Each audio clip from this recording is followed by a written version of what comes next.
Well, hello there, dear listeners. And welcome back on a journey around the world in 80 days. Today we will be saying goodbye to the exotic India when our heroes board the steamboat Rangoon and start their journey to the even more exotic Hong Kong. In the last episode, Mr. Phileas Fogg and Passepartout had a little run-in with the local law, but Mr. Fogg spent some cold hard cash and readily allowed them to continue the journey without delay. Nevertheless, all the money spent so far is definitely starting to eat at Mr. Fogg's travel budget. In fact, Mr. Fix, the detective trailing our two protagonists, who is assuming that Phileas Fogg is in fact a London bank robber whisking away his ill-gotten gains, is getting anxious. Mr. Fix worries because the reward for apprehending the bank robber is a certain percentage of the sum that the authorities manage to retrieve. If all the money is spent, well, then no reward for Fix. Also traveling with them is Towle, an Indian noblewoman, who Mr. Fogg and Passepartout saved from a certain death in the Indian jungles, and who is now traveling with them to her relatives in Hong Kong. That, I think, more or less covers our current situation, so let's go. Chapter 16. In which Fix does not seem to understand in the least what is said to him. The Rangoon, one of the Peninsular and Oriental Company's boats plying in the Chinese and Japanese seas, was a screw steamer, built of iron, weighing about 1,770 tons, and with engines of 400 horsepower. She was as fast, but not as well fitted up, as the Mongolia, and Towle was not as comfortably provided for on board of her as Phileas Fogg could have wished.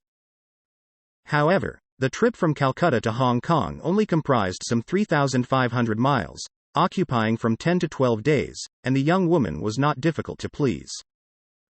During the first days of the journey, Towle became better acquainted with her protector, and constantly gave evidence of her deep gratitude for what he had done.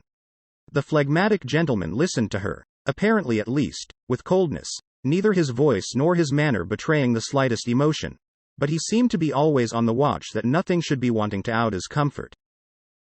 He visited her regularly each day at certain hours, not so much to talk himself, as to sit and hear her talk.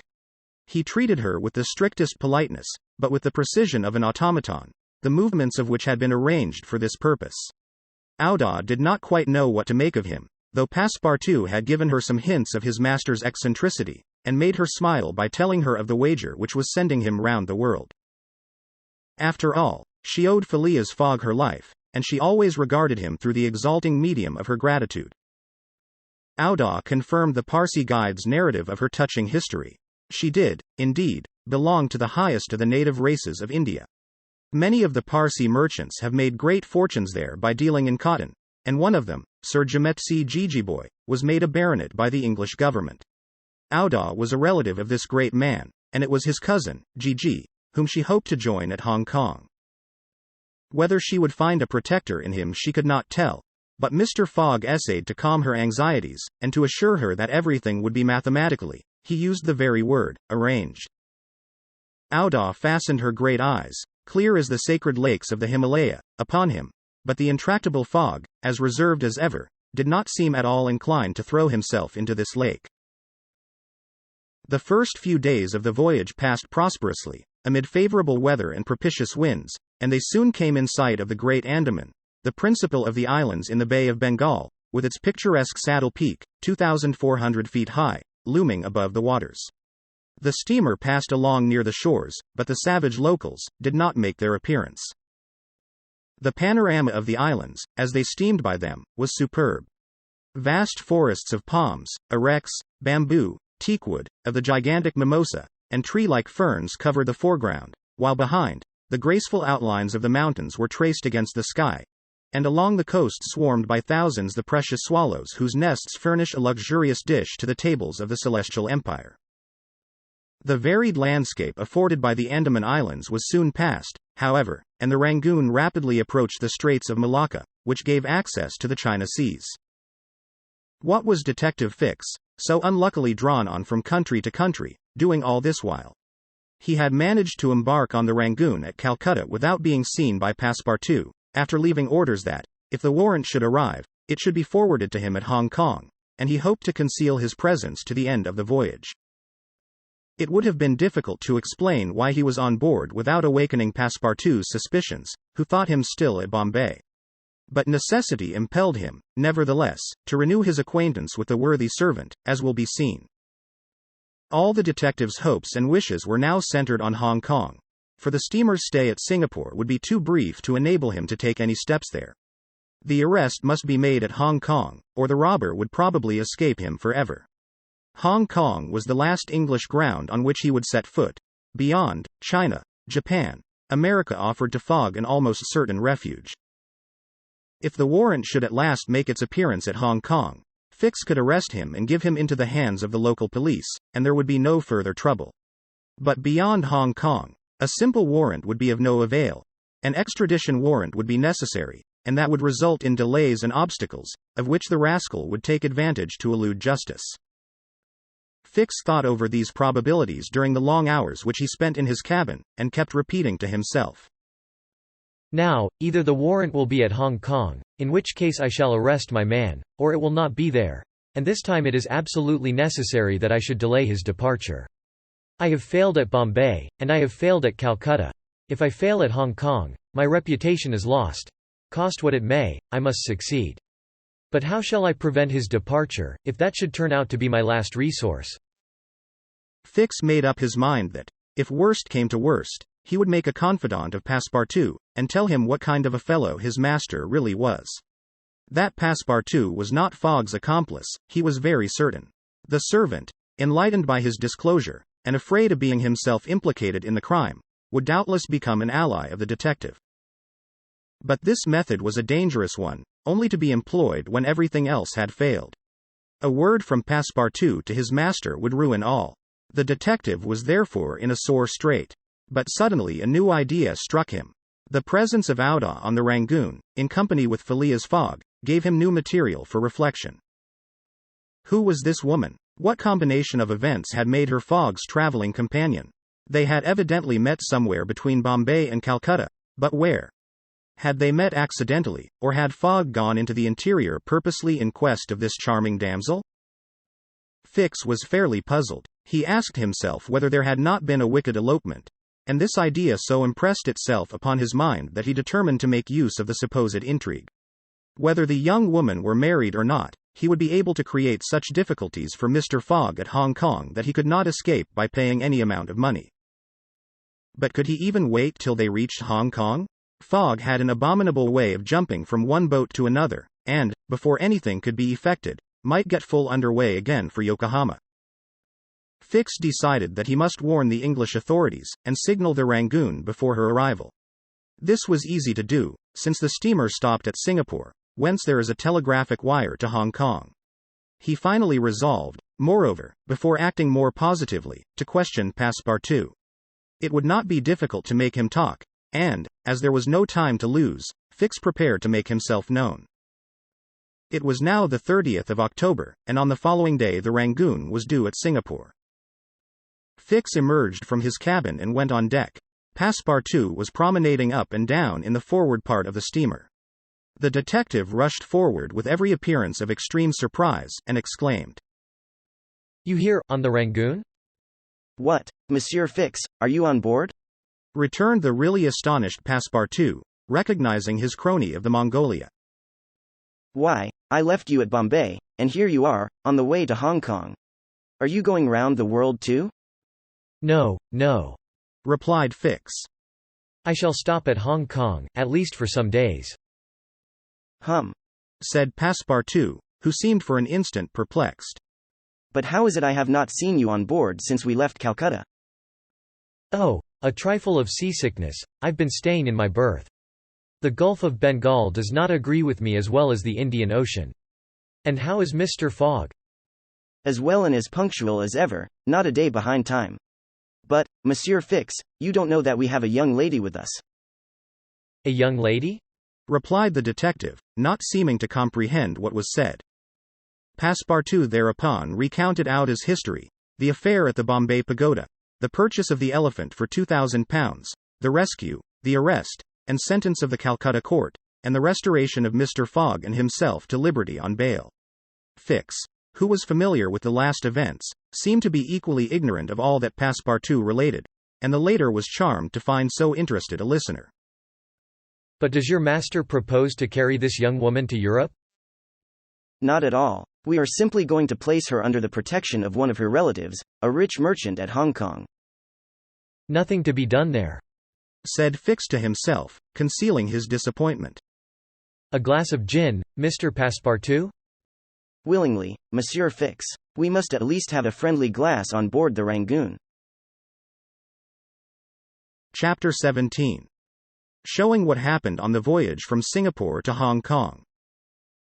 The detective and Passepartout met often on deck after this interview, though Fix was reserved, and did not attempt to induce his companion to divulge any more facts concerning Mr. Fogg.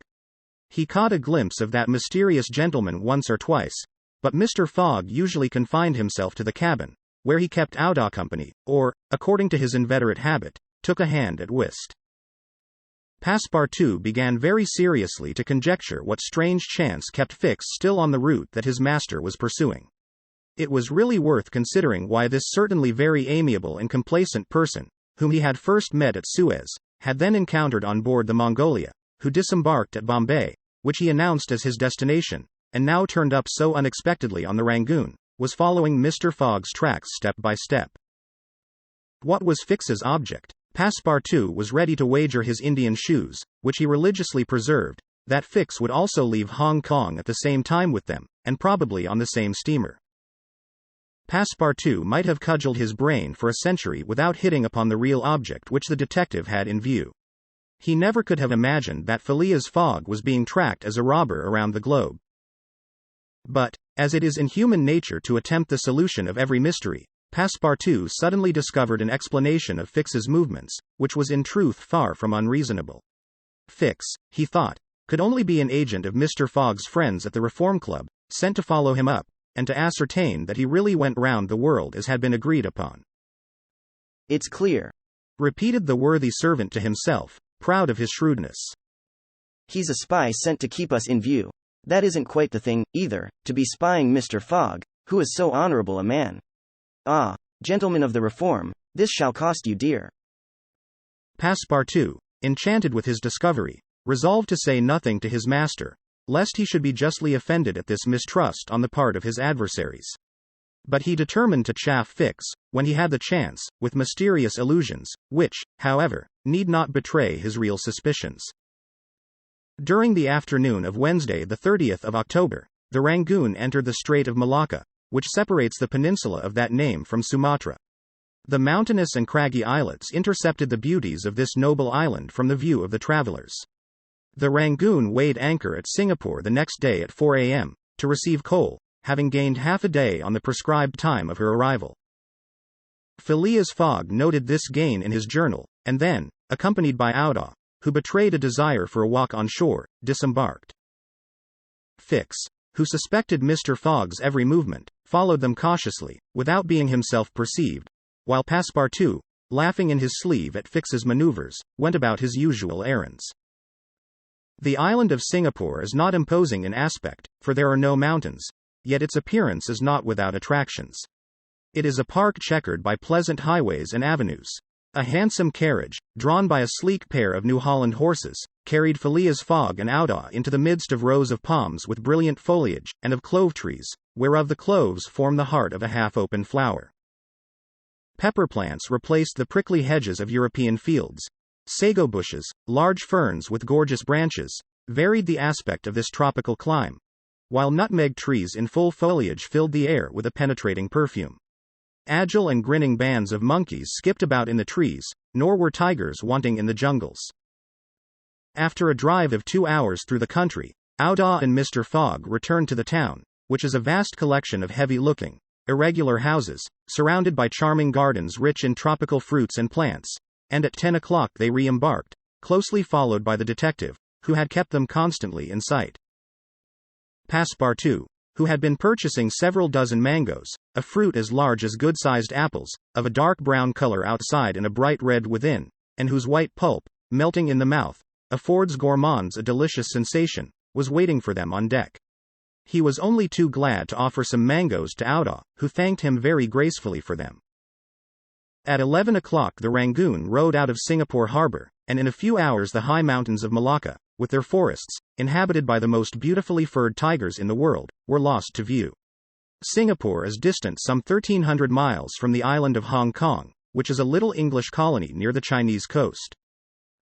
Phileas Fogg hoped to accomplish the journey in 6 days, so as to be in time for the steamer which would leave on the 6th of November for Yokohama, the principal Japanese port.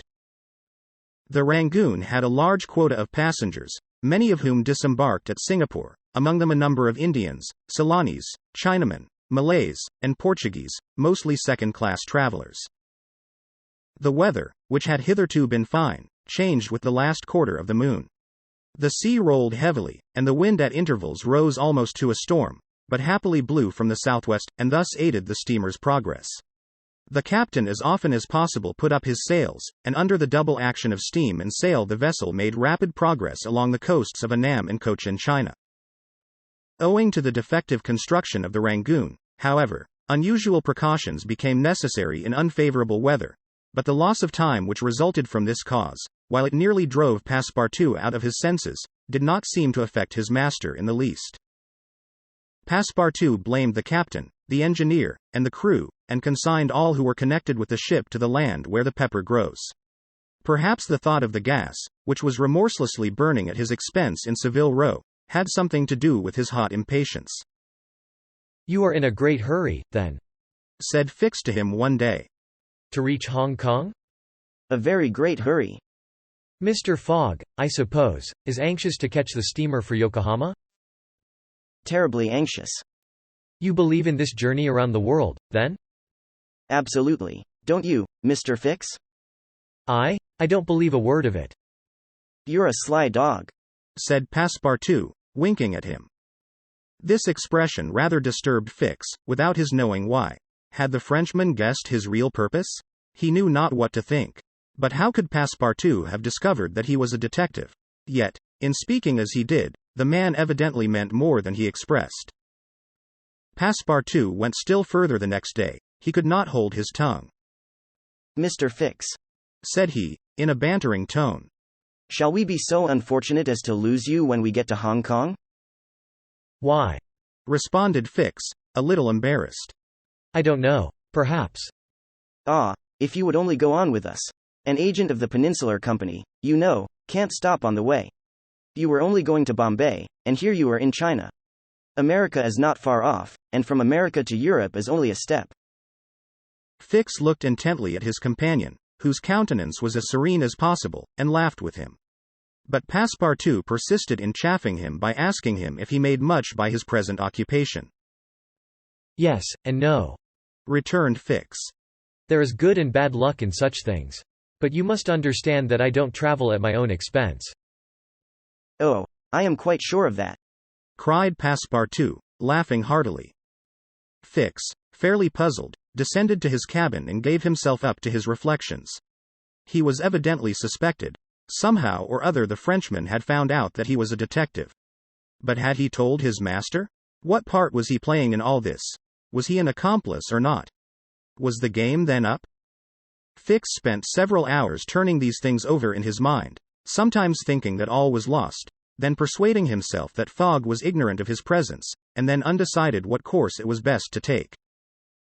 Nevertheless, he preserved his coolness of mind, and at last resolved to deal plainly with Passepartout.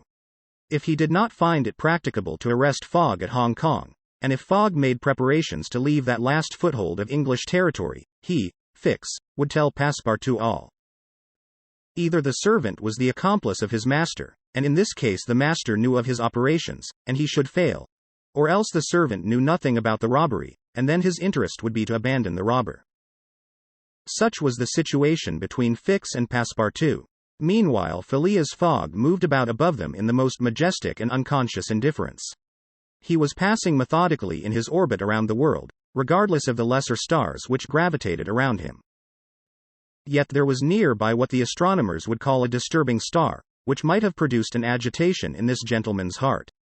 But no, the charms of Ouda failed to act, to Passepartout's great surprise, and the disturbances, if they existed, would have been more difficult to calculate than those of Uranus which led to the discovery of Neptune. It was every day an increasing wonder to Passepartout, who read in Ouda's eyes the depths of her gratitude to his master, Phileas Fogg, though brave and gallant, must be, he thought, quite heartless.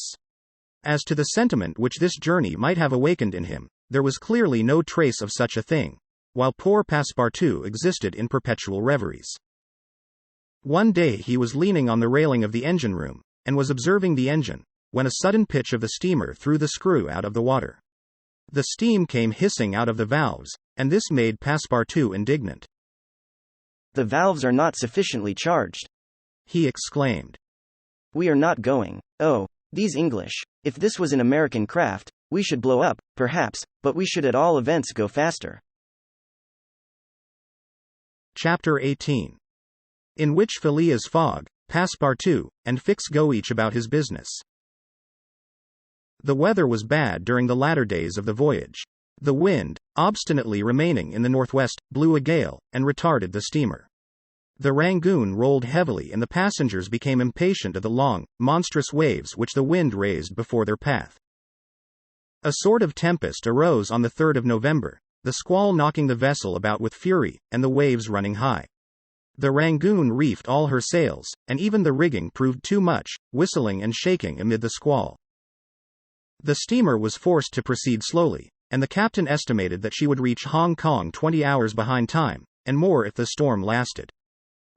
Phileas Fogg gazed at the tempestuous sea, which seemed to be struggling especially to delay him, with his habitual tranquility.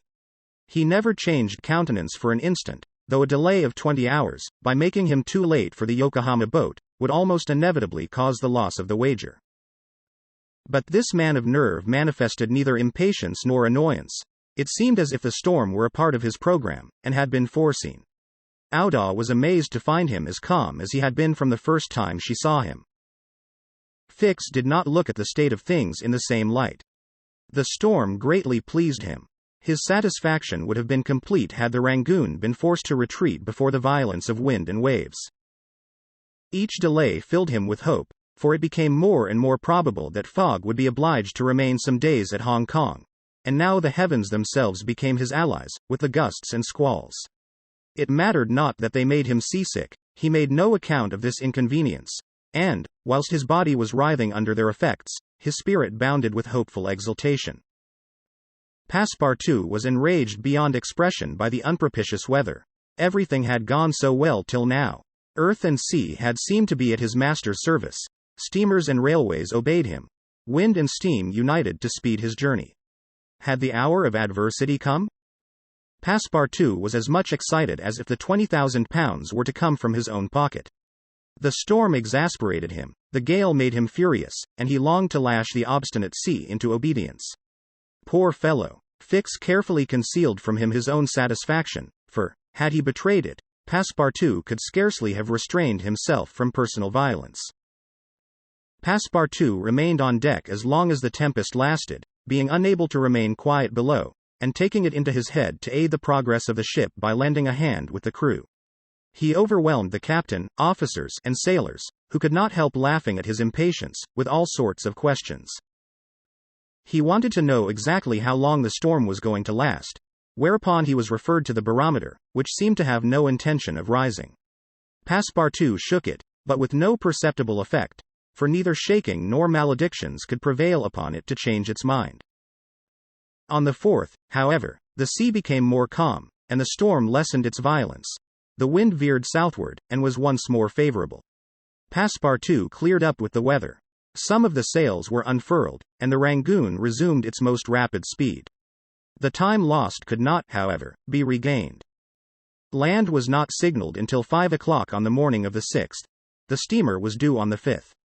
Phileas Fogg was 24 hours behindhand, and the Yokohama steamer would, of course, be missed. The pilot went on board at 6, and took his place on the bridge, to guide the Rangoon through the channels to the port of Hong Kong.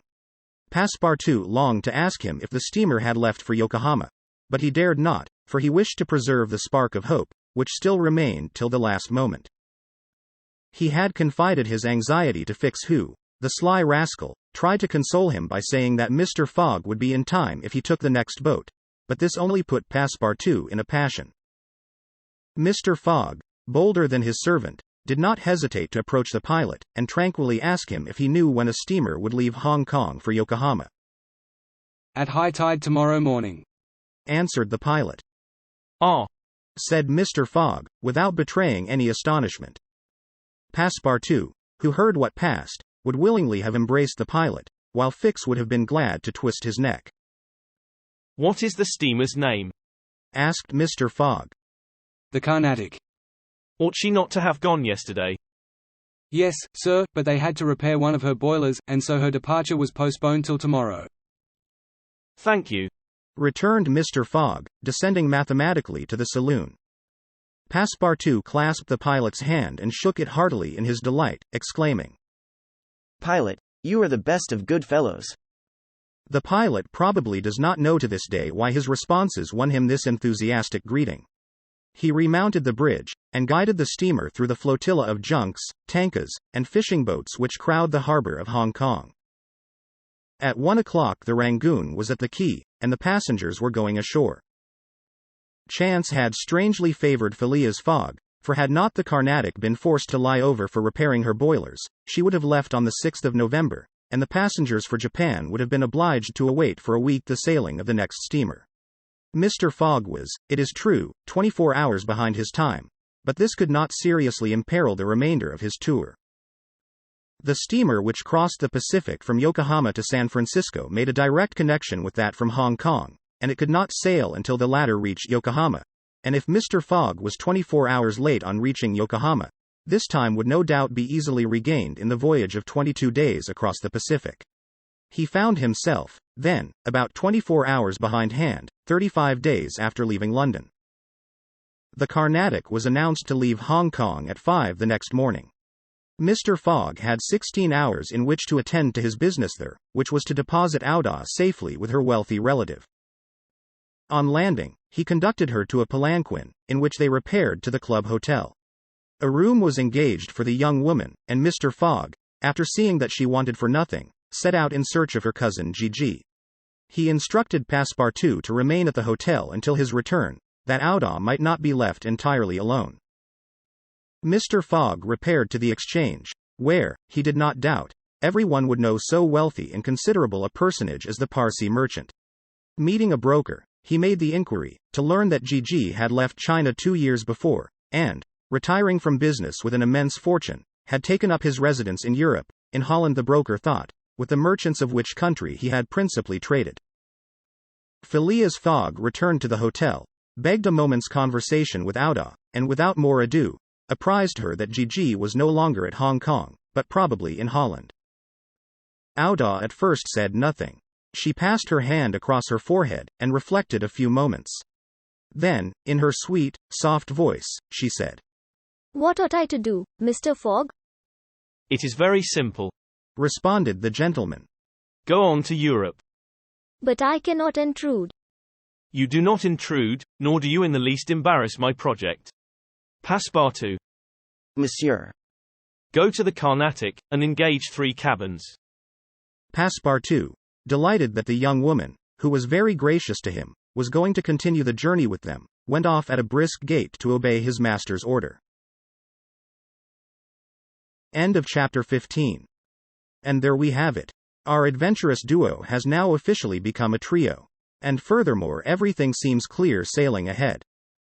Or does it? Or will Hong Kong have more to offer to our intrepid travelers than just a quick stop over for a change of boats? To learn that, you'll have to wait until the next time, when we'll continue our journey around the world.